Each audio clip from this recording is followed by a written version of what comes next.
YouTube's going live. For the live. That's for you, Trip.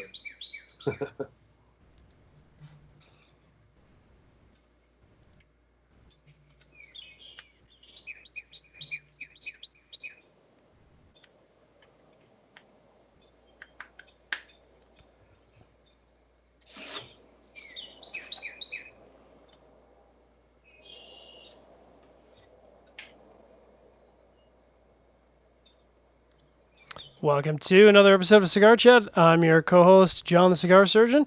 Cigar Chat is broadcast live around the world, picked up in the Armed Forces Radio Network, and of course, broadcast live on CigarFederation.com, YouTube.com, and now Facebook Live for all our Facebook listeners out there. Thanks for tuning in.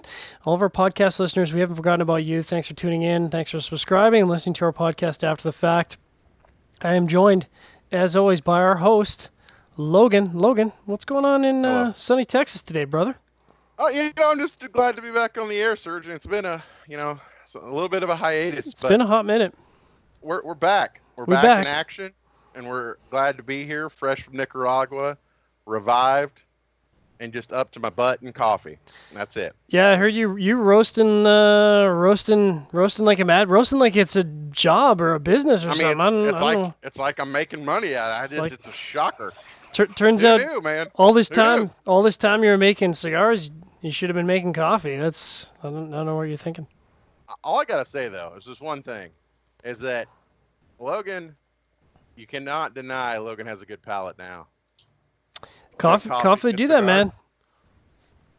Next step will be getting you into whiskey, and it'll all just take care of itself. You know what I'm saying? And then Chuck Murphy will come back and he'll kill someone, and then he'll be in jail. So I can't do that. Exactly. Yeah, so I don't see that being a good situation. Chuck Murphy's a bad man. We'll move on. That voice you hear is our special co-host, Trippy Trent from Sharing Our Pairings. Trippy, welcome to the show. Thank you. Glad to be here. Haven't done a cigar chat in a little while. It's going to be very exciting. And, of course, our special guest tonight, very special guest, Southern gentleman, classy guy, Robert Holt from Southern Draw Cigars. Robert, how you doing tonight? I'm doing wonderful. Sunny Texas for a few days before I hit the road, and just blessed to be here. You know, sharing our pairings is kind of the highlight because I always get to drink beer with you guys. But I've enjoyed the coffees that are coming out of Lane, and obviously you, Surgeon, one of my favorite guys of 2016, because it seems like our cigars that we did last year hit your palate. So kind of good to be back with all of you guys. Well, thank you very much. I mean, I did really enjoy your blends. I think I was very surprised because, I tend gravitate towards the fuller spectrum of the cigar thing, and your Connecticut ranked high on my list, and that's high praise. It was a very, very good cigar, and I'm glad I had the chance to review it and enjoy it. Well, we appreciate it. It was exciting for us. Thank you again. You got it. So you said you're on the road. Where are you off to next? I know that part of the cigar business is being in many places at once. So what's your next destination? It is. This next week is Gulf Coast.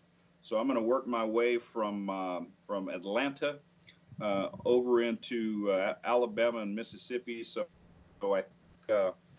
I'm going to stop by and see some of Coop's friends at Smooth Draws on Monday or Tuesday. Nice. And then I'm going to move into Phoenix City, Alabama, which is right on that Georgia line, into Birmingham and Montgomery. And then I've got a wonderful event at Cottage Hill Package Store in Mobile. I don't know if you've been there, but they sell a lot of craft beer and a lot of good spirits, and they allow you to smoke cigars. So my kind of place. And we're going to end up down on the Gulf Coast in Daphne, Alabama, in that area late next weekend. Nice.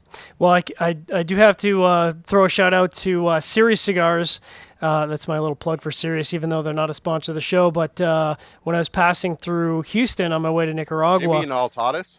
That's right. That is the parent company, Casa de Monte Cristo. Hey, if we're gonna call it out, gotta get that dig in there. We gotta call it out. Fair enough. Altadas. All right. Go ahead. They're actually part of Casa de Monte Cristo. That's right. There's a Casa de Monte Cristo store now, which is part of Altadas. But continue. Please continue. Very good. Just making sure our listeners know. So, of course, on my way through, I had a monster layover in Houston. And as exciting as the Houston airport is, which is not that exciting, 6-hour layover means I wanted to smoke. So I just took a quick cab ride over because it turns out that Serious Cigars is only, I think it was 3.8 miles from the airport. And first thing I did is I went in and no word of a lie, I said, "So where are your Southern Draw cigars?" And he kind of looked at me and he said, "Straight in front of you as you walk in the door, look at eye height and look up." And there was, 5, 6, 7, 8 boxes there. And yeah, it was a good time. It was a good way to spend, I'd rather spend 6 hours smoking a Southern Draw at Sirius than I would sitting around the airport bored to tears. Well, it impressed us because that Sirius location has a few facings, don't they? Yeah, that's an understatement. For those who aren't aware, I am a general manager for 16 cigar locations, and we have some big humidors, but nothing quite compares to that. I mean, literally from maybe ankle height all the way to, and I'm not a tall guy. Robert is certainly significantly taller than me, so if I were to stand on my tippy toes, I could probably reach the boxes on the top shelf. And I think so. They've got a shelf probably every 1.5 feet, and the space itself doesn't look that impressive, but when you see how many cigars they have in there, I mean, they've got to have conservatively, I'd say 1,500 boxes, maybe 2,000 boxes. Really? 2,000 facings? Oh, it's Wow. So they've got facings around the entire outside, and this is turning into a commercial for Sirius. I don't know how this happened. Or Altatis. We need to stop it. That's right. So they've got facings all around the outside wall, and then they've got 3 shelves in the center to take up the middle space. And so the shelving in the center has facings on both sides of the shelving for all 3 shelves. So yeah, I'd say 1,500 to 2,000 boxes. There was very few things in there. Certainly they had the boutique market covered for sure, but there was very few things that I did not see on the shelf. So yeah, it's got a nice lounge there, some really great classy guys there. Ended up chatting for 4 hours. Like I said, I mean, if you're going through the airport, catch a ride there because it's a great way to spend 5 hours. Is that Bush or Hobby? The airport? Yeah. Is it Bush or Hobby? George Bush, yeah. Oh, Bush. Okay. Yeah, you betcha. So, Robert, everyone wants to know always what the new stuff is, and I know that we just did a big press announcement. For those who haven't checked it out on CigarFederation.com, shame on you. But Robert, maybe you can give our audience just a quick primer on what you got queued up because it's very interesting stuff. Yeah, absolutely. The release went out last week, and I appreciate the coverage there and sharing. And it's a special cigar for us. It's something that has been on my mind since before we released our first cigar. And the Rose of Sharon just started shipping this week. So the first few customers received them yesterday and today, and they're hitting shelves and look a little something like that right there. So this is a Ecuadorian Connecticut. It's a Nicaraguan Habano, and it's, of course, all Nicaraguan fillers with the exception of 25% Piloto Ligero. So the Rose of Sharon, much like our other core releases, we have released in Robusto, Toro, and Gordo to begin with, and it's pushing more of a medium blend here. And for those that don't know, the reason why it's so special to us is, my wife's name is Sharon. She runs this company. She really is the heart and soul. I'm the ugly face, right? But I wouldn't be on the road if it wasn't for her running the office, warehouse, customer service, honeydews, and gopher, and chief bottle washer. But she's not an unattractive lady.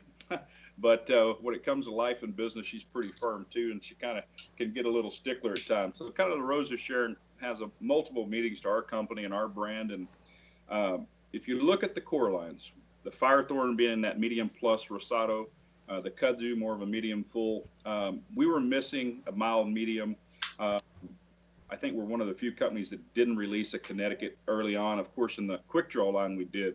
But it's a nice complement to the left end of the spectrum flavor profile for us. And I'll tell you, we were patient with this cigar. And when I went down to package these up a few weeks ago, smoking them after smoking prototypes for 2 years, they were ready. And it was just apparent to me, it was apparent to everybody at AJ Fernandez that these were ready. And we were just proud to put them out, and we're anxious to get feedback from the media and the customers and the retailers now. I know I like them, but I'm hoping everybody else does too. Well, I know I've got a couple queued up, and I'd actually be smoking it right now if we didn't have 65-mile-an-hour crosswinds, as it always seems to play out here as soon as it gets some warm weather. 65 miles an hour. 65 miles an hour. I don't believe you. True story. You can look it up on weather.com. Is it snow? Check it out. Well, so there was some snow, but I think it's just warm enough for it not to be snowing. But, because it's not raining, because it's not snowing, something has to ruin that great cigar weather, and in this case it's like a ridiculously strong crosswind. I actually had my camera set up outside and my camera was blowing over, which was delightful, but nobody wants to hear about that. Robert, quick question for you, because I know I was a huge fan of all the quick draw releases, but you also came out with a really interesting project, the Code Duello, and I know we did a review of that, we talked about that project, but I think it was kind of one of the more interesting cigar projects that came out. Maybe you can tell our audience a little bit about that and what the motivation for that project, where that came from for you. First of all, and I appreciate that. The Code Duello was probably the most well thought out message that we had in the company, I think. And it may not mean that we delivered that message, and I'll talk about the message in a moment. But really, what the Code Duello is, it's an annual production of box press perfectos, and that will continue every year for all core blends that we have. It started in 2016 with both the Firethorn and the Kudzu. We produce two different perfectos each year, and the first one is a 6x56, and what we do is we take the same tobaccos, the same blend, and we use a double wrapper on the 656 to kind of create a unique profile. In the Kudzu, it's a fuller bodied version with that double oscuro. In the Firethorn, it's actually a smoother, richer with a double rosado. It kind of creates a unique experience. And then on a 5x58, we have and we will always do a double binder version of the core line. So for the Firethorn, it was a double San Andreas binder, and it created a fuller bodied kind of a spice bomb that just worked real well with single malts, which was really where we were going with that. It just gave it a little more bite to it. And then on the Kudzu, the binder in that cigar, as you know, is an Ometepe. And this particular Ometepe has that real oaky char aroma, not just flavor, but it's a lot more aroma. So with the double binder on that cigar, it really created a smooth cigar, and I think an experience that people that do tend to drink bourbons and enjoy bourbons, something that complements it well. And likewise, on Code Duello, the Rose of Sharon will have its too. Code Duello's fantastic. Future. And then, of course, the next blend that will be released for the show that we'll talk just briefly about in a little bit each year. So here's our plans, and hopefully we execute it.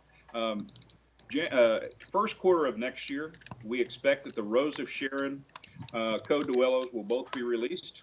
The second quarter of next year, using the same facings or the same shelf space at our retail partners, will be the Firethorn. The third quarter for next year will be the Kudzu, and the fourth quarter will be the blend that's to be announced, which is a double Lajero, double Maduro.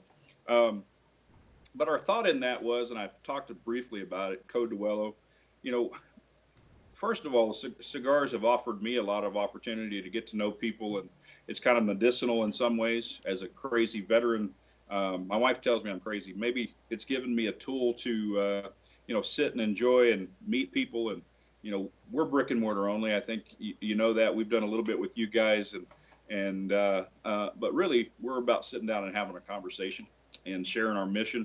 But the Code Duello was really a message that we wanted to say, listen, these cigars are double banded. They're the same cigars. And if you and somebody else will sit down with those cigars, no matter who you are, no matter where you come from, no matter what you believe in, you're going to have something in common to share and start a conversation with. And later on in the year, as those cigars sold out and we did some more events, that message became a little crisper, I think. I didn't do a good job with press releases. We don't have people. I do my own press release, and I'm terrible at it. But the message became a little clearer, and people started taking it upon themselves when they buy the Code Duellos to make sure they sat down with somebody, slid one out of the sleeve, smoked it themselves, and shared one with somebody else. So that's a project we will continue on an annual basis. And it'll always be our 5th and 6th Vitola of every core blend. Robusto, Toro, Gordo, Lancero, and then we'll always have the Perfectos as the 5th and 6th. And then there's a 7th Vitola that most of you haven't had, which are Bellicoso Fino, that will be available in all of our core blends as well in the future. Nice. Well, I'm excited to try that out. I do like a good Bellicoso Vitola, and like I said, I really like the idea, especially now in the realm of everyone ranting their faces off on Facebook. I like the idea of settling disputes or discussions over a cigar. It's a little bit more civilized than shouting at each other over Facebook, and if it involves cigars, it can't be bad.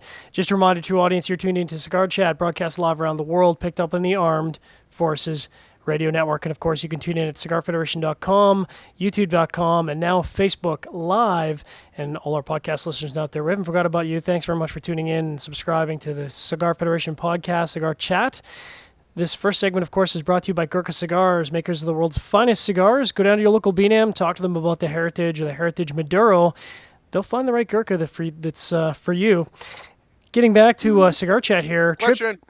Logan's got a question. So, and this is a guy that's been very busy the last 3 or 4 months. And so the Code Duello, I thought, and maybe it's because maybe the messaging was off, so I'll blame it on you, or maybe I wasn't paying attention. But I thought the impetus of the cigar was you take the 2 cigars, you take a cigar, you sit down with someone, you work out your problems. Because if I remember correctly, didn't you have another business back in the day where you had a partner go sideways on you? Wasn't that the start of this? Or am I just making stuff up? Well, you're kind of putting several messages together. You're not making anything up. Yes, we had other partners, other businesses. Yes, they did end poorly. And yes, the tagline for Code Duello is settle it like gentlemen. But as I said, you're absolutely right, Logan. But as I said, as the year progressed and more people got them, I told the story early on when we released the cigars about, go to medieval times, we settle things with fists and then swords, and then we moved to guns, and we got the Old West, and this was really that modern day duel. But what we found is whether you had a dispute or just it was a complete stranger, what I found is people started to adopt the idea of always smoking it with somebody else instead of sitting alone, which was really what we intended. Which is cool. You're absolutely right. You're absolutely right. It was kind of our way of dealing with, I believe that if I would have sat down with those old business partners, no matter what malice they might have had, because I don't have malice, I'll be honest, I really don't, but we probably could have settled it over a cigar, maybe take a few bottles of scotch too, but it didn't happen. So now we've got a tool for that. You're right. That's cool. So I kind of just all pieced it together, but it wasn't completely out in left field. Okay, no, good. You're there. Okay. Well, hey, there you go. Not only does he have a good palate, he has a good memory, and he can make up a good story. Back to you, Surgeon. Trip, how are we doing for audience questions on either Cigar Federation or YouTube or Facebook, I guess, because we might have some Facebook questions as well. We've got a couple queued up. We got a couple shout-outs on Facebook, as usual, from John Bradford. Sounds like you know John Bradford Jr., Robert. Not only do I know John and his lovely wife, Geraldine, that migrated old school pipe and pint from the Carolinas that now reside in Houston. But just close friends of ours. We've been blessed, and actually they're 2 of the 5 people to date that have been dubbed as Southern Draw evangelists. They really share our story and our message and support us so well that they needed to be recognized. And it's not much of a recognition. They get a special hat with special, stitching. But the reality of it is John and Geraldine are phenomenal people, and we appreciate their support. Good. They both wanted to say hi, so they both must be watching on Facebook. Beautiful. But on to the actual questions. We've got a good starting question from Mark Lambert. He says he didn't know anything about Southern Draw until he came to SigFed, and we kind of introduced him to it. Nice. And he wants to know, so I'll read his question, and then I'll ask you a more concise version of that. So he says, how would you divide your releases into body and flavor profile, and which Vitolas do you think are best, and what do you suggest as the order to smoke them in? So I'll condense that into, if you had to make a sampler of 5 cigars from your line with specific Vitolas, which 5 would you recommend him, and what order would he smoke them in?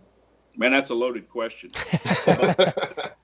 since we do make 5-pack samplers, if it's someone new to the brand, we want them to kind of try a little bit of everything. But typically, we would put all three of the quick draw blends, the Pennsylvania broadleaf, the dark Habano, and the Connecticut.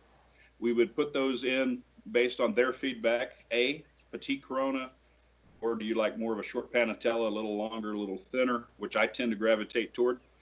Try those blends and see if you enjoy them, because there's going to be more Vitolas in those lines as well. The Kudzu and Firethorn, not unlike most people, when I blend them originally, they are blended in a Toro 652. So typically the samplers do have the Firethorn and the Kudzu Toro. That being said, I think if you start with the Quick Draw Connecticut, it's not a mild cigar, so it's more of a mild medium. Yep.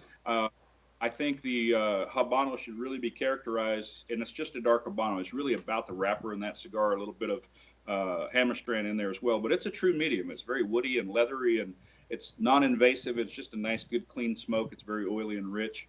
And that broadleaf to me is the most special, because there's a lot of broadleaf on the market. To see a $5, $5.50 broadleaf cigar that you can smoke is almost unheard of. But I think with AJ and his team and the fermentation, we spend so much time in the fermentation. For someone to try broadleaf in a small ring gauge and realize that it's a sweet, rich, complex tobacco, not just that spicy, peppery, bold flavor, it's a great experience for them to try.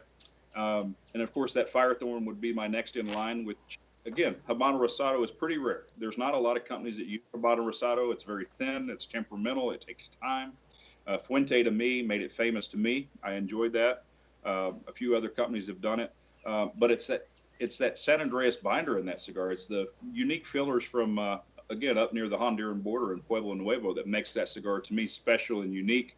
But the Firethorn was the cigar that, after 17 years of hearing complaints about how I smoke too much and I smell like cigars, my breath stinks, my wife smoked it, and she says, if every cigar burnt that clean on the hands and the eyes and the nose and the throat and the hair, if everything smoked that clean, I would have smoked cigars a long time ago. So for people looking for a nice clean smoke with medium plus kind of body profile, it's right there. I see a lot of people that smoke fuller bodied step down to it, and I see a lot of Connecticut smokers step up to it. And then of course the Kudzu, that's my baby. I mean, that was the first one. It's a nice escuro, but it's naturally fermented and it's got a lot of age on it, so it's kind of a little more leathery and a little more dry cocoa and not so much of the pepper, if you will.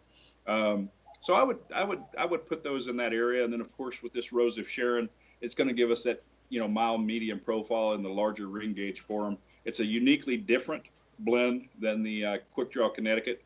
And then for those LFD Dominican powerhouse lovers, the next cigar we have coming out is going to complement the other end, which is a true full-bodied, full flavor with the double Maduro, double Ajero that we're releasing at the show. So I think at that point we'll have something for everybody. Yeah, definitely sounds like it. I know. So I there's know. your answer, Mark. He has a shopping list now. Yeah, I was gonna say. I know you dropped that double Ajero, double Maduro. That yeah, that sounds right up my alley. I know that's going to be right up Logan's alley because he likes Lajero for breakfast. So Depends on what kind of Lajero, though. I heard Piloto Cubano Lajero, and I don't know. Well, number one, you heard that with the Rose of Sharon, and there you we're go. going to make you guys try it. It's, without going into too many details, it's not the typical DR grown Piloto, and I'll let you determine that for yourself. But I tend to use more Nicaraguan Lajero and Esteli Lajero, as you probably know. And most people don't know the Lajero and the Kudzu is actually Connecticut broadleaf. I just don't say it. This is actually probably the first or second time I've ever mentioned that the Lajero is Connecticut broadleaf in the Kudzu. So we have a vast array of Lajeros available to us, and it's not just the tobacco, it's the aging and fermentation that I believe AJ is just a master at. So it's a kid in a candy store mentality when we're blending, because we get to substitute and try a lot of different blends, but more importantly, during the process, we get to look at the ratios, and the ratios to me are what really made our blends what they are. Nice. So The previous question, the short answer was there is a sampler, and that's a great way to get into Southern Draw cigars. If you haven't tried any of the Southern Draw, you can get a sampler and try a little bit of everything, which is always a good way to go. And one more point: if the listener or viewer enjoys smaller ring gauge cigars, we do have 8 cigars that are 40 to 44 ring gauge. So if they're not up for the Robusto, Toro, Gordo, even the Kudzu and Firethorn do come in that 6.5 40 Lancero. So you can have a sampler that are all 40 to 44 ring gauge in anywhere from 4.5 to 6.5 inches, and it kind of will give them a great idea of the different blends that we have in that smaller format, which is what I enjoy the most. I enjoy the smaller ring gauge myself. That's why we make them. And the price point, I know we don't really talk a lot about price point on the show, but the price point on all those smaller ring gauge stuff is extremely affordable at a time where, sometimes the smaller ring gauge stuff tends to creep up. And that's, I think, what drives a lot of people to the larger ring gauge stuff for a value proposition. But the prices are extremely reasonable. They are. I appreciate you noting that. Obviously, there's a couple of high-tax states, or in your case, high-tax countries. But the intention was the Petite Coronas to be 30-minute cigars, really high-quality, well-aged wrapper and tobaccos for about $5. And then, of course, the short Panatellas really in that 550, 45 minutes. And then if you go to our Lanceros, the 6.5 40, we have priced those the exact same price as our Robusto, which is not very typical. As you guys know, Lanceros, they do cost more to manufacture. And I think having them at the Robusto price has allowed us to move quite a few. And people that don't sell Lanceros in their shops have picked them up and done quite well with them. So I think that part of the strategy kind of lends itself to people trying a Lancero without spending $12 or $14. Yeah, I'm certainly a big fan of taking the market and moving it away from larger ring gauge back to smaller ring gauge. And every time we can accomplish that, happily. Logan, it looked like you had a question there. I'll let you. I keep having all types of questions. Fire it off, brother. Cut me off. Fire it off. Question: how many cigars did Southern Draw produce last year? And I want to guess before you tell me. Fair enough. I'm gonna guess. And let me qualify my question. It's not how many did you order, but how many were actually rolled box U.S. from January 1st of 2016 to December 31st of 2016. I'm going to say 135,000. You guys taking the over or unders on this one? Yeah, I'm taking the over. I'm taking the over as well. The number is about 290,000. Yeah. All right. All right. What do we win? Yeah, I shoot low, so it makes everybody feel good. Man, with that question. Okay. Put no pressure on me because I was like, he's going to fire off 525,000. It was really our second full year of production, right? We only had a couple of months in 2014, just the fall, but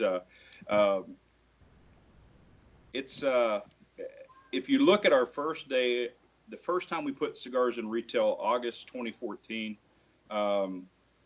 effectively our sales have grown 30 to 35% a quarter. So it's grown at a pretty steep pace for little guys that are trying to collect the coins in our couch to pay for the next round of cigars. But I will tell you this, without the help of everybody, whether it's the media or the few publications we do business with, or some of those, partners like AJ Fernandez, really getting out there and helping with the accounts and testimonies, man, it would be a hard road to hoe for us, because I couldn't imagine personally going out and trying to open that many accounts and sell that many cigars. So how much did Southern Draw spend in travel last year? Southern Draw spent 28,000 in free cigars and spent about 45,000 in travel. Oof. Okay. I was going to say, when you said 28,000, I was like, dude, that's pretty good on the travel budget, man. Oh no. Most of that obviously is me, because I traveled. I did over 100 events last year myself. Oh, wow. Not counting. Wow.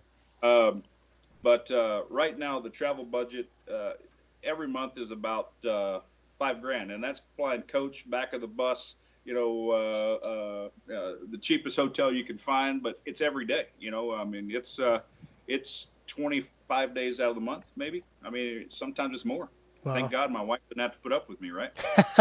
Well, there's a benefit. Key to a long Well, marriage. Key Yeah. to a long marriage. Make her miss you.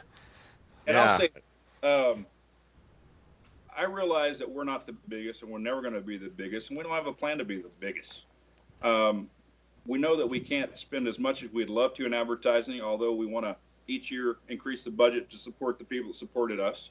It's not missed on us at all. And we know we can't market. We have swag. All of our swag is produced by little local veteran-owned companies, and we do pretty good. As you can see the Canadian swag shop up there on the screen. But what we can do is we can work hard, and we can work as many hours as the good Lord will let us stay awake. And we're committed to doing that. It's not just me. It's excuse me. I'm not this brand. There's a lot of other people working equally as hard as I am, and we just decided we're not going to get outworked. As long as we stay healthy, which means I need a beer. All right. Copy that. Philosophical question. Before you do that, Logan, I'm gonna No. I'm gonna cut you off because we have to dedicate this segment, and this segment is brought to you by Cigar Oasis, the world's innovators and leaders in electronic humidification. If your cigar is not protected by a Cigar Oasis, what are you doing? You need to set it and forget it today. Go to cigaroasis.com, check it out. Make sure your cigars are protected. Back to you, Logan. Philosophical question. We all have our opinions about what the FDA is going to do. I think it's game over. Others think it's, going to be positive. You're doing all this travel, spending a time away from your wife, from your friends, your family, your home. If the FDA does just shut it down, will you be fulfilled and feel good about the time, or are you always going to be left wanting, knowing that you could have done more, and could have taken the business in all types of directions if the FDA hadn't screwed it up? I can tell you emphatically, I won't be filled with regret.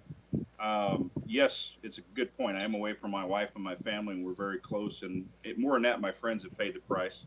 But we made a decision when the deeming regs came down. We sat down for about 3 weeks, and we thought about it. We looked at our budgets. We looked at what, in the worst case, in the best case, what we could do proactively. And Logan, we decided that if in the end we were able to take 7 or 8 core lines and protect those and go through the process, and the process really is getting counseled by and getting consulted with the likes of AJ and other people that are much larger than us, that have much more resources, and some of them may not want me to name their names in case I fail, but we've had a lot of help. So and if it shuts us down, if the FDA shuts us down through this whole process, we won't have any regret, other than we do have some friends and family money in this deal, and that means I've got to go have a bake sale or dig ditches or whatever to get them their money back. But we're head down. We're just going to work harder than ever. And one thing we know is we're doing it for the right reason, and we're committing all the effort and resources we have. And if and when that time comes that we have to make a decision based on the FDA, then we will. But until then, we're just going to keep focused, keep our eye on the prize, and just keep going. Now, I know prior to the show starting, we were having a little bit of a chat, and one of the things you were definitely missed at the last IPCPR, I know the deeming regulations caught a lot of people off guard, and of course, you made a strategic decision to work on blends and get those in place before those deeming regulations dropped. I assume that we can see you at this year's IPCPR. Absolutely.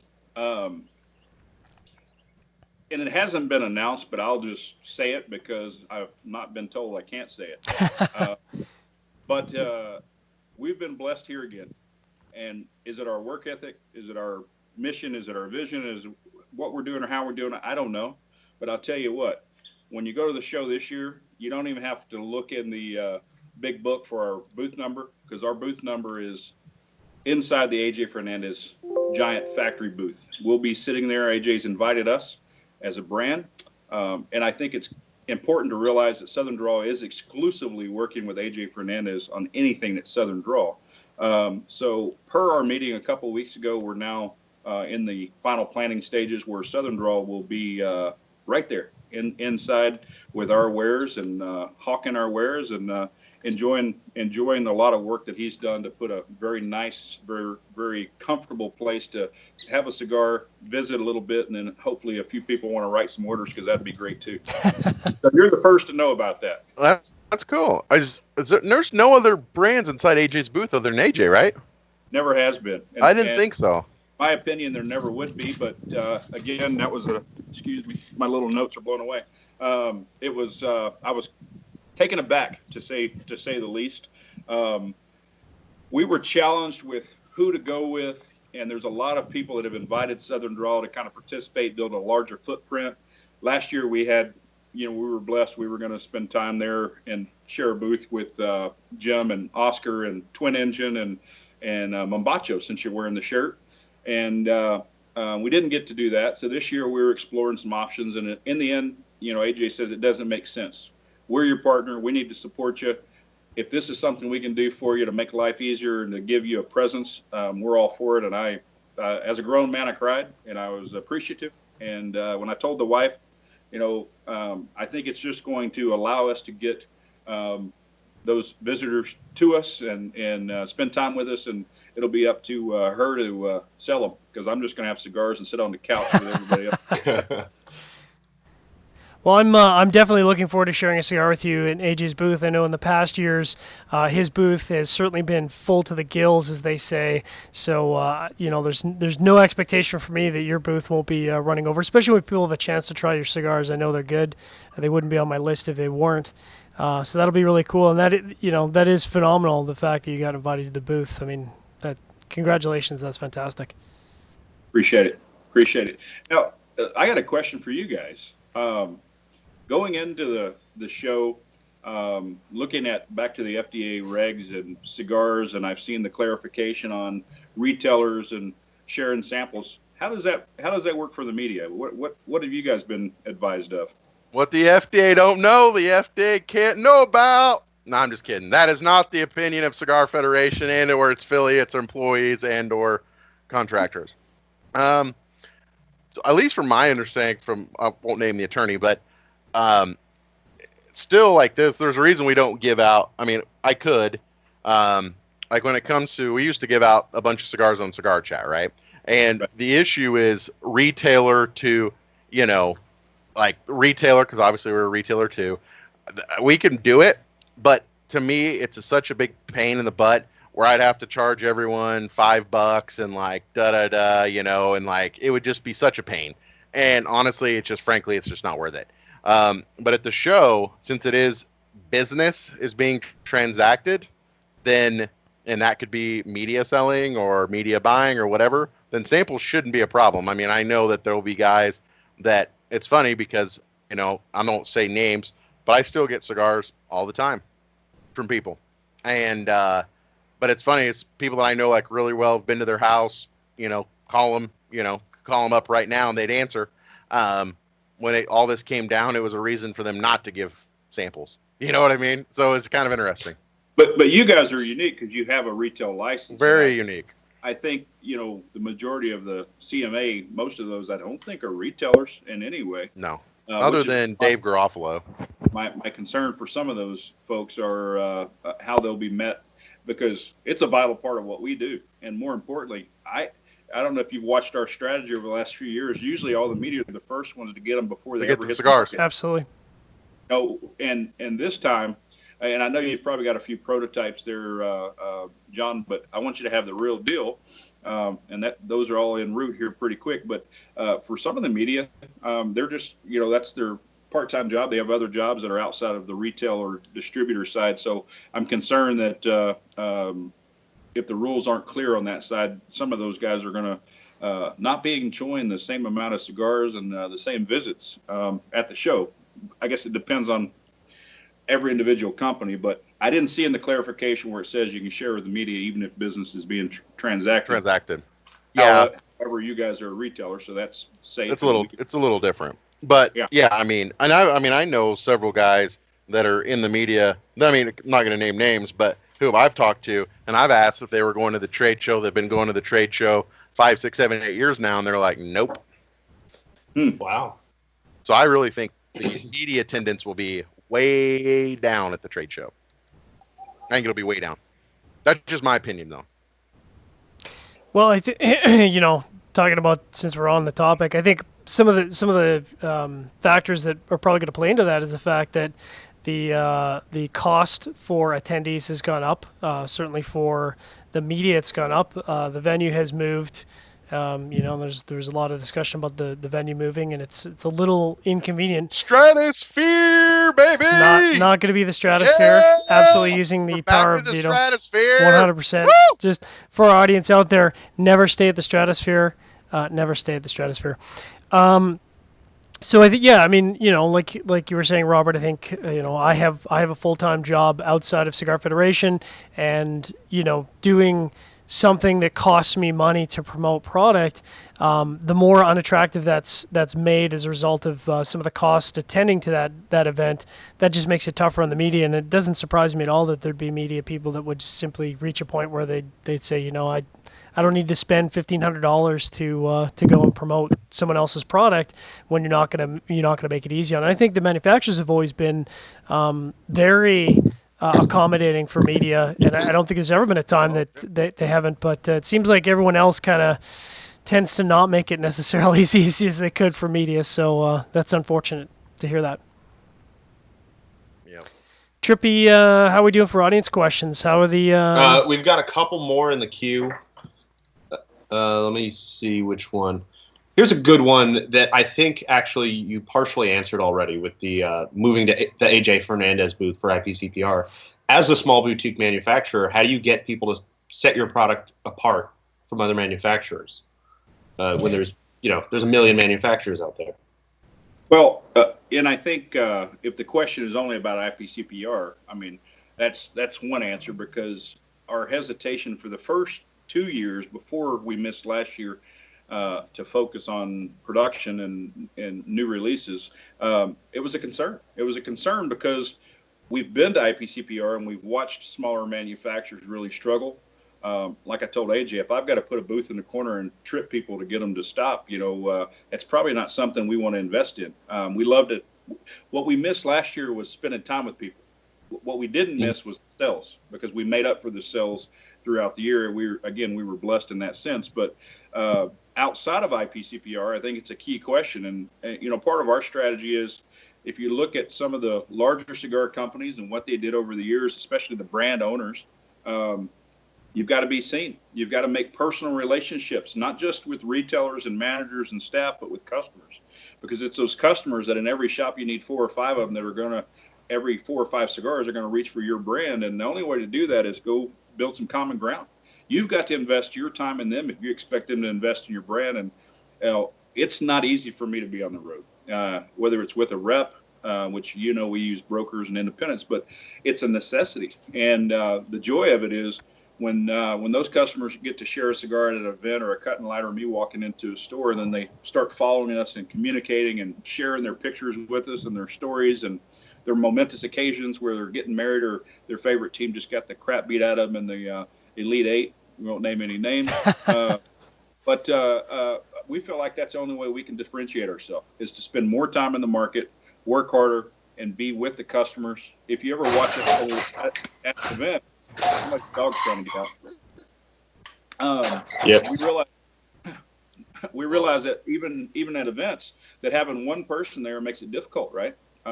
You really need the staff at those shops to help sell at the table, so we can spend time with the customers, not just stand behind a table and look pretty or ugly in my case, and just sling specials, right? We've got to be able to sit down with these individuals and let them know that we appreciate them attending the event, supporting the brand. And a lot of times it's people that already have a go-to cigar that haven't even bought Southern Draw. But if you get to sit down and talk with them, next thing you know, they come up and they try one out, and maybe you hit their palate. So we just believe one-on-one relationships and spending time with customers, retailers, and owners is a key part of our strategy. And it's where our joy comes from. Why else do it? Like I tell people, if you've got 2 chairs and an ashtray, I'd like to sit down with you and have a cigar, because that's a time that is used very wisely, in our opinion. Yeah, absolutely. I completely agree. The power of personalizing yourself really is one of the most valuable marketing tools in this business. We're a brand, but Sharon and I, we're on a mission, right? We really do have a message that we want to share. This is a very humbling experience for us. I mean, I think we've made less, and we'll always make less in cigars than we've ever done in anything else in our life. And we've come to that point in our life where this is enjoyable together. That the message that we want to share is provided or afforded us when we go spend time with people. So outside of that, will they go to the website? Some people watch the show or listen in on the podcast, but one-on-one is where the message really, I think, becomes clearer to people, and they decide whether they like us or don't like us at that point. Just a reminder to your audience, you're tuned to Cigar Chat, broadcast live around the world and picked up on the Armed Forces Radio Network. Cigar Chat is broadcast live on CigarFederation.com, YouTube.com, and now Facebook. Thanks very much for all our podcast listeners out there. I was checking it out today. We've got podcast listeners from Indonesia, Singapore, Great Britain, the UK, Burkina Faso, Sweden, and a whole ton of other countries. So glad to hear you guys are tuning in and subscribing to the podcast. Logan, this last segment is brought to us by who? Drew Estate. I say Lane Coffee. Yeah, we might as well. Hell. Next segment's brought to us by Drew Estate. Drew Estate, get you some. Back to you. I don't like to do reads anymore. You hate doing reads. I don't. We got to get you doing some Lane like Coffee reads for sure. Get you practiced up. Hey man, I don't mix business with business. That's completely different thing. Little B2B, brother. B2B. No man. Lane Coffee's the baby. It hasn't become a behemoth like Sigfed yet. It's still just a baby, and I like it. Kind of like Callaway. When she gets older, I probably won't like her as much. But right now, she's awesome. I like the little ones when they get to the point where you can actually have a conversation with them and see what's going on in their little minds. It's kind of fascinating. It's trippy, dude. It's like what they remember. It's crazy. It's like she'll remember stuff like, Daddy, Captain America kicked me in the face. And she rolled over on her Captain America thing the other night. And didn't kick her in the face, but she thought it kicked her in the face. And then I cry, and you come up and kiss me. I'm like, yeah, that's right. And she goes, and I tell Captain America he's bad. And I'm like, yes, you did. It's awesome. Anyways, enough about my daughter. Robert, I have an unusual question for you because we've talked about the behemoths of the cigar industry, and I don't mean in a figurative sense. I mean in a literal sense. So between you, Willie Herrera, Omar de Frias, and Robert Caldwell, who's the tallest of them all? And who would win in a back alley street fight? I would probably win the street fight because I don't play fair. But you got to look at the stature. I mean, Omar's got to be the guy, right? I mean, he's pretty big. He's a pretty big dude. He's massive. It's a no-brainer. It's we got to put a saddle on that guy. Pretty tall cat. Yes. I'm just average. I mean, in Texas, I'm just average. I'm only 6'3", and that's why I got to wear big cowboy boots or big boots because I got to elevate another inch or so to get some respect around here. I don't know, man. I think you're right. Omar, stature-wise, is the biggest, but I don't know. I think Willie Herrera is probably the most nimble. Well, he does move. He's like when you see a heavyweight boxer kind of dance around the ring. Light on his feet. Yeah. He moves in a way that a guy his size doesn't seem like he should be able to move, and I'm not sure if that's maybe that Cuban background, maybe there's something there. I don't know, but like I've seen Omar dance, man. I mean, it's hard to believe. Hey, he ain't no Chocolatito. That's what I know. He ain't no Chocolatito. Don't bring back those tough memories of Nicaragua, man. Chocolatito losing broke my heart. I thought we were going to get killed, man. Riots in the street. Did you watch the? Sounds like we're going to have to do an Esteli Ninja Warrior course or something to find out the answer. Absolutely. There we go. Ooh. Absolutely. I'll beat you an Oscar Gomez. Yeah. We'll see who wins. Trippy, what do we else do we have for audience questions there on Facebook or CigarFederation.com? So our good buddy Shooter has a great question. Shooter shoots. Yeah, we got to give a couple shout outs to Shooter. I knew that was coming. He wants to know: are you still working on blends? Have you, with all this FDA stuff? Do you guys just give up on blending for a while and hope everything turns out okay, or do you keep working on blends just in case? And the answer is, we always work on blends because I'm an obsessive compulsive person. I'm not an optimist. I'm a realist.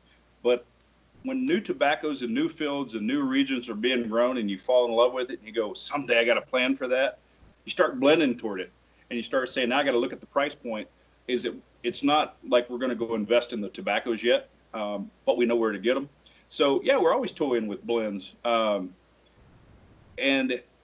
so that's the short answer of it, but it's not that aggressive, 4 or 5 years before we ever launched our cigar where we're blending and you got 20 or 30 different, versions of the same blend and you're trying to work out the ratios and work out the vitolas and round box press, which format to sell it in. And so that's the short answer. We're always working on it. But for us, one thing we do and we have done is, and maybe you know this, maybe you don't, but every cigar of the same size we sell costs the same, no matter what blend it is. Every Petit Corona, every Lancero, every Robusto, every Toro. I did notice that when I put it in the store because it makes it so easy to set up your products. So easy. But it does a few things. It also doesn't allow us to cannibalize our own blends on the shelves when you get multiple facings out there. I mean, that was our intention, but the most important part of that was behind the scenes, which was when we're factoring 5 to 10 year projection models, looking at the cost of labor, looking at the cost of wrapper, look at the cost of binders and fillers, looking at the cost of labels and boxing, and really creating a model where we can have a fixed cost per cigar that we use inside our model in-house. So that was really the intent. So when we look at new blends and we look at the cost of those tobaccos potentially ever coming to market, if the FDA walked in one day and goes, tell you what, we were wrong, I don't think that's going to happen. So I don't think we're ever going to get to use those. But what if it's a blend that one of our partners enjoys? What if it's something that they're excited about and they do have the capital to register that and go through the approval once it's established and defined and everybody knows? It's kind of like getting credits on a book or a movie, right? So we're going to continue to do it, and I keep my little green book, which is behind me, and if and when that happens, we'll have new blends, and if not, maybe it's something that'll excite one of the big guys. Not that they can't blend, we know they can, but it could be kind of like a collaboration at some point if I grow up big enough. Mm-hmm. Trippy, what else you got? I think that's all the questions we've got for now. Oh no, we do have one more. Don Bleeker, who we hung out with on Safari a couple weeks ago. You're a weird dude, man. He's a weird dude, but I like him. Get off my show now. He wants to know if you'll be at CI's Cigar Fest this year. I will not. All right. You're a good man. I will not. You know what? Cigar Federation should have Cigar Fest. Yeah, it really should actually. You know what? But that'll never happen because that means I'd actually have to do something. You would. You'd have to show up. You'd have to play nice. But listen, Austin would be a horrible place to have it because no offense, Robert, you will attest, it's not the Matt smoke friendly at all. No. I feel like it's the most underserved, really is. Underserved cigar market in the country. I mean, you look at Austin, we're the 11th largest city in the country, and we've got. Is it 11 now? Seriously? Wow. We're number 11, and San Antonio's number 7, and sooner or later you got to put those together, and you create a pretty massive within an hour. If you look at the Dallas Houston Metroplex, we're massive.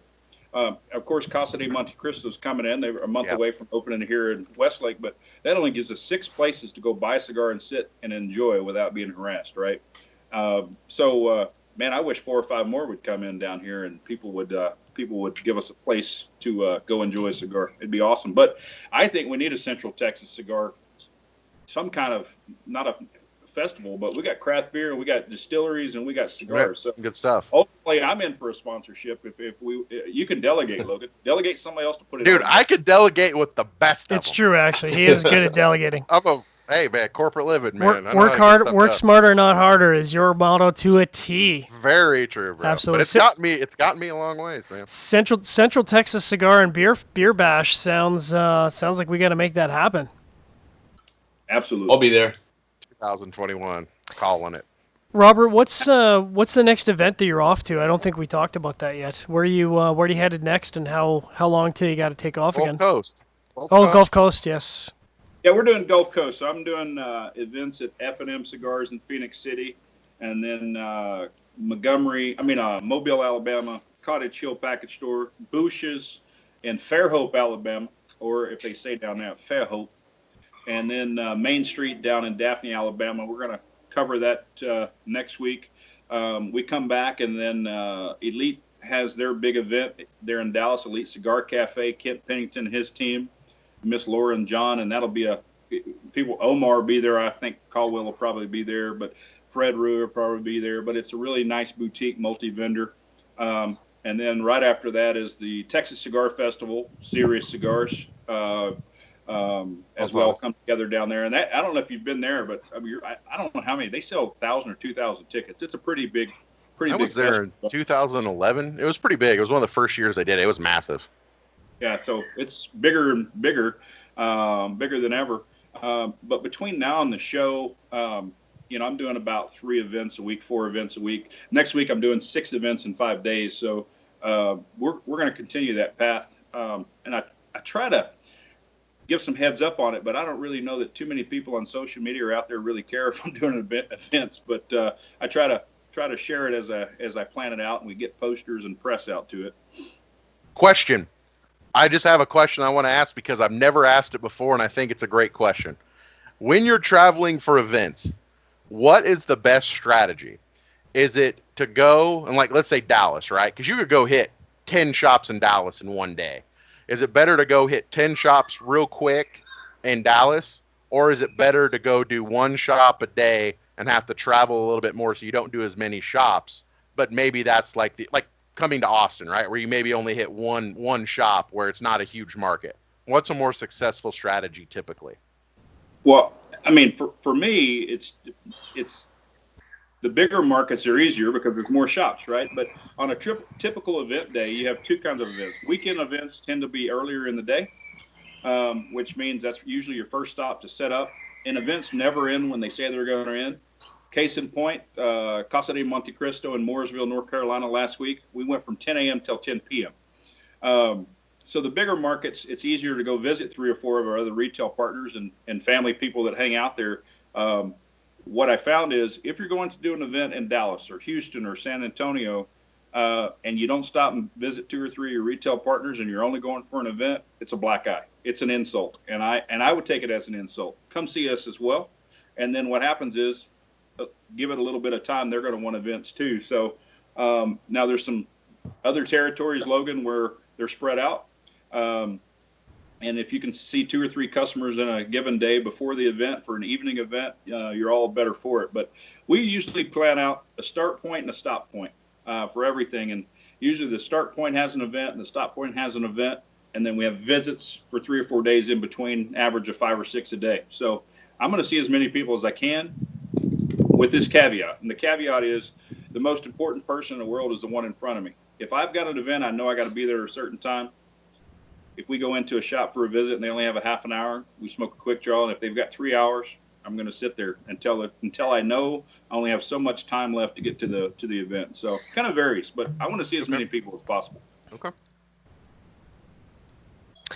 Robert, you let our audience know where they can find more information about Southen Draw and where they can find you on social media and get out and contact you on social media. Yes, sir. SouthernDrawCigars.com is the website. Maybe not the best website. I need to invest a little more in that. I just had somebody look at it and tell me I'm at a 60 out of 100, whatever that means. Facebook, Southen Draw Cigars. Of course, I have a Robert Holt that also feeds the same exact feeds. Instagram and Twitter are SD Cigars, at SD Cigars. And then, if you have any complaints, those are for my wife. That is Sharon at SouthernDrawCigars.com. Always get the pretty lady to handle the complaints, and all of a sudden the complaints just suddenly melt away. Yeah, she handles it well. We've got a secret weapon. Fantastic. We'll have to have you on Sharing Our Pairings again soon. We had a blast last time you were on Sharing Our Pairings as well, so we'll try and schedule that hopefully before the next IPCPR coming up. Hey, I'm excited. I like the beer and the spirit segment, so that'll be fun. Fantastic. Well, thanks everyone who tuned into this episode of Cigar Chat Live, broadcast around the world. Thanks to all our Armed Forces Radio Network listeners out there. As we always say, you are built to do things we are not built to do. Our guest is built to do it, but the rest of us are not. We appreciate your service wherever you're stationed in the world. Hope you are staying safe. Hope you have a great, safe weekend and have enjoyed this 58 minutes of Cigar Chat. We'll be back next week live at a regular scheduled time, Thursday, 8 p.m. And, of course, check out Sharing Our Pairings at 8 p.m. Eastern Standard on Wednesday. We'll be back doing some pairings. We'll have a full pairing in store for you next weekend. Have a great weekend and stay safe. Giggity. We back. Fuck you, Surgeon! So, of course, we are still broadcast live on Facebook, YouTube, and picked up on podcast, Fuck but you, we are Sergeant. not You, picked up on the fuck you. Armed Forces Radio Fuck Network. you. Did I mess you up? No. No, I've I know, been man. I've been working with you for far too many years. It doesn't even You're phase like me. immune to it. I could totally You can't Totally. shake. Rob in like 10 seconds. Yeah, you Rob can get Rob heated up. You know what I think it is? Rob and I had a blowout today. It's Did not you? good. Let me just tell you that. Not I think good. coffee's breaking up. Oh God, it's not good. The dream is Not dead. good. Wrong about that. Breaking up is hard to do. Shit, not when it's Rob, bro. Just cut that shit loose, man. You know what? Some You know what I think it is, Logan. I think if you've done enough years in retail, there is just about nothing that will surprise you or phase you or get under your skin. You put in 5-6 years in like hardcore retail, and I'm like good. you can have Hardcore just retail. people scream at you and swear at you, and you're just like, meh. Nothing you're saying really gets under my skin. Ironically, the only thing that used to get under my skin, this is so funny, when I worked in the call center, is sarcasm. Sarcasm people could just drop F-bombs on me. They could insult my mother, and I'd laugh. It was like it wouldn't bother me in the slightest. But for some reason, sarcasm really got under my skin. It was the strangest thing. Yeah. Dude, that's strange. I know. I mean, I did the whole thing with Lane where I said, hey, emailed everyone, why haven't you bought from us? That was a got great some email, people- by the way. That was a great email. I know. And I actually responded back to everyone. It was like a couple hundred people, and people were like shitting themselves that I responded back. And it was all part of the design, marketing master Logan over That was a But, great marketing it was- campaign. I was going it to tell you well about played. that. It was Yeah. well played, But anyways, the best response that I got, I won't name his name, but I don't even really know who it is. But his response was, "Why haven't you bought from us? You're a little too whiny in your emails. You seem like a girl." And I was like, "Yes, I score. I accomplished the goal." That's exactly why I want to be a little whiny and a little annoying. That's funny. But hey, man, Your emails definitely come off annoying. you know who wrote them? Rob, not me.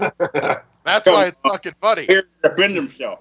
Yeah, it's Rob writes them, not me. You can't let me write. It's like fucking caveman using sticks and berries to write it on the wall, man. You know it's gonna be written like shit. It's Yeah. true. Your use of the English language is like a heavy, blunt instrument, and it pains me sometimes. It really does. It's really bad. That's why Rob writes them. Yeah. And that's why I got such a chuckle out of saying he sounds whiny like a girl. Yeah, Rob did not think it was so funny. I thought it was funny. So, sure. So Robert, just to engage our guest here, so he's not bored at our antics. I just got back from back-to-back cigar trips. I was in How was Cuba? Cuba was good. You should watch Sharing Our Pairings. Yeah, last night. I think we Yeah, We'll learn a lot about we had Cuba. about 45-minute segment on it. I'm okay. But so I essentially, because apparently I don't like being happily engaged, I thought it would be a good idea to go on a cigar safari and then turn around and leave for another 5 days to Cuba, which in retrospect, maybe not the smartest move I've ever done. But she's in school though, right? I thought she was like gone. Yeah, or but was she home during that time? Well, she would have been home during that time, so that essentially means that she didn't get to see me for a Yikes. 19-day period. Yeah, Dude, that was not the kissy winky. that bro. was not a kissy fucking face failure. winky. That was a poor play on my behalf. Poor But play, sir. But obviously, during those trips, you smoke a metric ton of cigars. How many cigars do you think you've ever smoked? Like, if you can think back, what's the maximum number of cigars you've ever? And I assume it's probably during a blending session, but that you've partaken in during a day. I can think back to the Kudzu and Firethorn, and it was about 23 to 26, depending on two blends. But here's why. Here's why. So I remember sitting, and I had a big round conference table. We're doing the final blending, right? And I had all the different ratios that I'd created, and I'd smoking them all, 8 or 10 draws, and I put it down, take notes, take notes, take notes. And I put them around the table, and I was drinking a lot of water. Yep. So I got up, and I walked into the bathroom in Nicaragua, of course. And the first thing is I hit my forehead on the door frame, kind of disoriented me a little bit. So then I went to the urinal, and then I went to the sink to wash my hands. And the plunger was in the sink, whether it was intended to or not. Yeah. The water, it kind of filled up a little bit, and I leaned forward to wash my hands, and my phone fell out of my shirt pocket into the sink. Oh, So man. recovery mode, get it apart, get it, dry the best you can, blah, blah, blah. And I'm thinking, this is bad. Whether it was 5 minutes, 7 minutes, 10 minutes, it seemed like an eternity. I walked back out into the room. Every cigar was gone. And I said, what in the hell just happened? They're like, the cleaning lady came in and just cleaned everything up and thought you were gone. Oh, no. Oh boy, that's shitty. So Consuela didn't get her bonus that day. I'll tell you that much. And I said, she works in a cigar factory. I mean, she sees this all day. Why would you ever? I've never had somebody take my cigar in Nicaragua, Honduras, Dominican Republic, not even in my own house, without asking. Yeah. You go to a shop and they ask you, are you finished with that? Yeah. Well, obviously, I wasn't finished with all of those cigars. Yeah. They're all in different states. Some of them, well, surely they weren't burning after that long. I don't know, because they were fresh. But so rewind, do it over. So I had to smoke extra for a few days Lord. to get back on. But yeah, it was a terrible, great experience, right? So, fun fact: if your phone ever gets wet, take it apart and put it in a rice. Yep. Oh, I got the rice later, but that was after I him and Hod and smoked a bunch of more cigars. But yeah, rice works like a charm. Yeah. You fall in an Indian shithole, fucking clears it right up, bro. Yeah, Sure.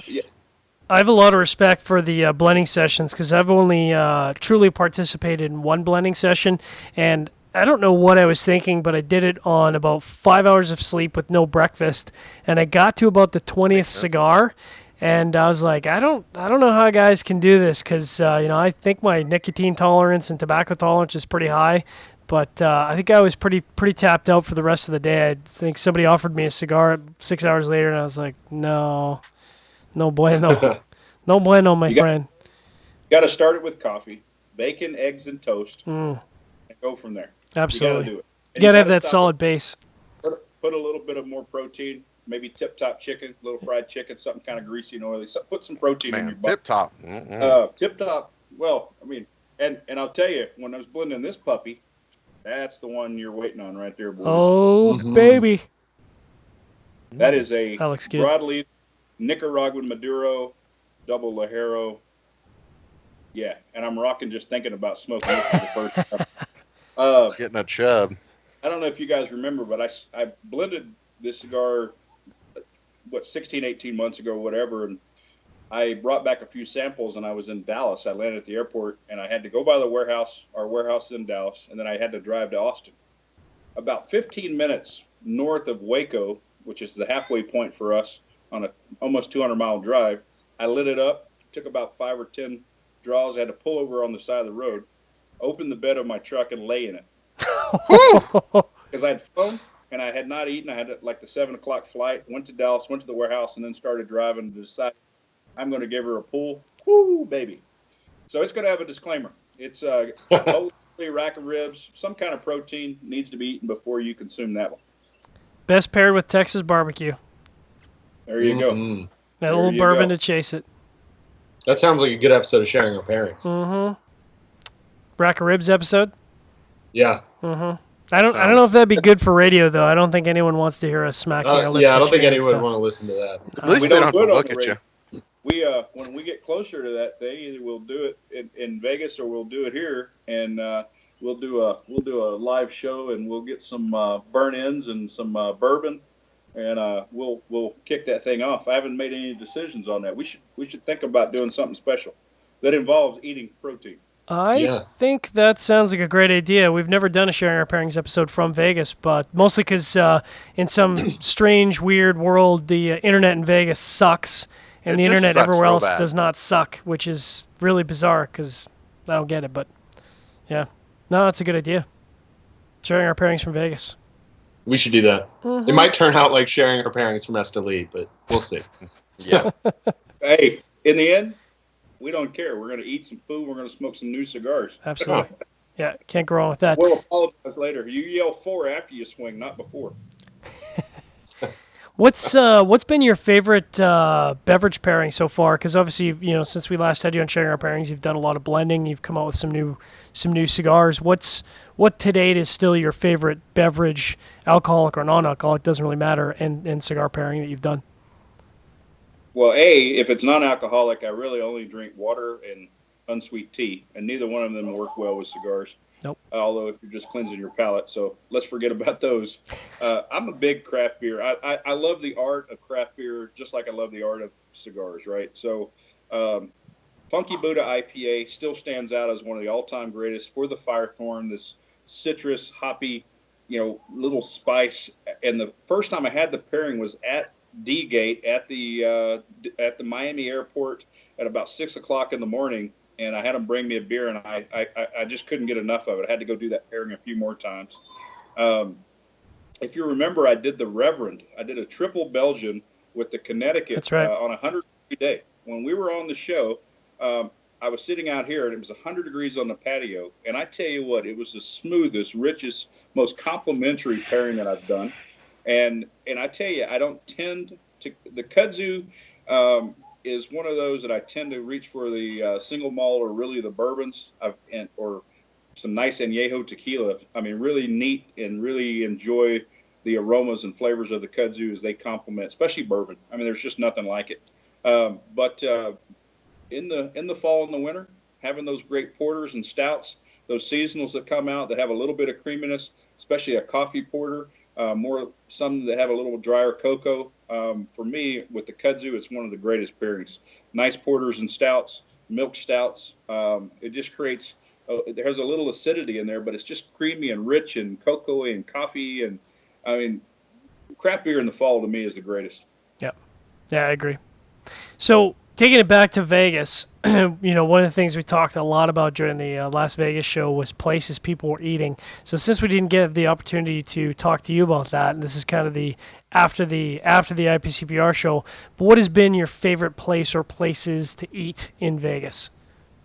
Well, I'm a poor brand owner, so man, if it's a buffet, I'm there. But I'll give you my favorite place to eat in Las Vegas all time over the last 20-something years is going to be very, very close to this year's location for the show. It's the old Piero's, the old school Piero's that if you've ever saw a mobster movie, anybody that was in Vegas, it's an Italian place. It's just right across from Las Vegas Convention Center. It's close. There's a new Piero's. It's grown up, but the Ossobuco there is mind-bogglingly good. The service is phenomenal. It's old school, great pricing, but Piero's, not the new Piero's, but the old Piero's, number one, best place to eat in Las Vegas, in my opinion. I know where we're going. Mm-hmm. Yeah, Ossobuco. And I don't think they'll let us smoke on the patio unless we grease the palms. But hey, we'll find a way to do it. We can pool our money for some sort of generous persuasionary green method. I'm sure we can figure something out for sure. Absolutely. Fantastic. Gotta do it.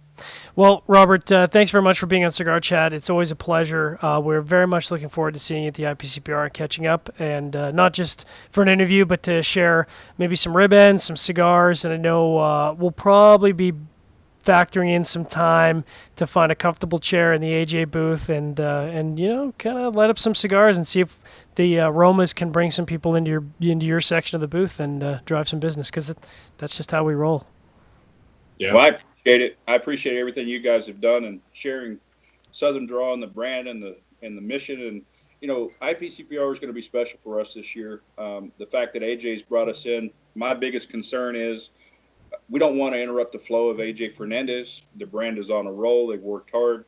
We don't want to cause any commotion there. So the unfortunate part is I think the booth opens from all sides. So I'm going to have to find a comfortable corner. And my plan there is when people are done doing business with AJ and his team, hopefully they'll trickle on over to our area of the world. So main thing is let them do their business, conduct it. We appreciate it, and I think it's gonna bode well for both of us. And foreseeable future, we're committed to AJ. He's done everything he said he would do for us.